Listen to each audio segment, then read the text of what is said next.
Welcome back to Culture Express. Now, the second season of the gourmet documentary, A Bite of China, has created quite a buzz with the stunning culinary skills featured.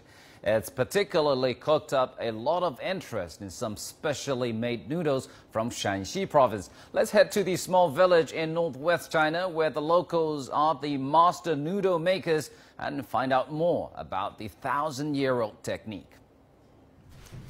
Early in the morning, when daylight is soon break the night, Zhang Shihong gets up to prepare the flour. 40 to 3.5, the proportion between flour and salt is the perfect number after decades of trials. In Qinjiazhuang village, everybody is a master of making kunxin noodles, which translates to hollow noodles. The skill is carried on from generation to generation. After Jiang's parents passed away, his sixth uncle took on the duty of carrying on the torch. There are 7 steps in making the noodles, and every one connects with each other. Fail at any step, it is impossible to move on to the next one.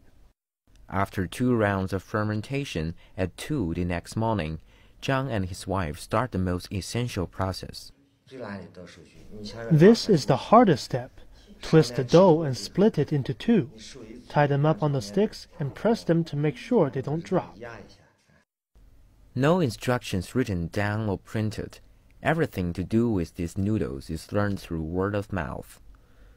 When Jiang's son comes home from school, the boy joins his parents, hanging up the noodles and letting gravity lend a hand. When the sun rises the following morning, the yard is filled with a warm smell of wheat, and the noodles, not thin as air, drapes under the sunlight. These are the traditional skills passed on within families and are facing extinction. Knowing more about them feels like paying respect to the older generations and their wisdom. Director Chen Lei shot his episode of A Bite of China at the home of Zhang Shixin. Just days after the program was broadcasted on air, Zhang Shixin passed away from cancer. He had sat and watched the whole process as his family showed their skills for the cameras. His love for it is alien to the young people from the region. Young people want to go to big cities and find jobs.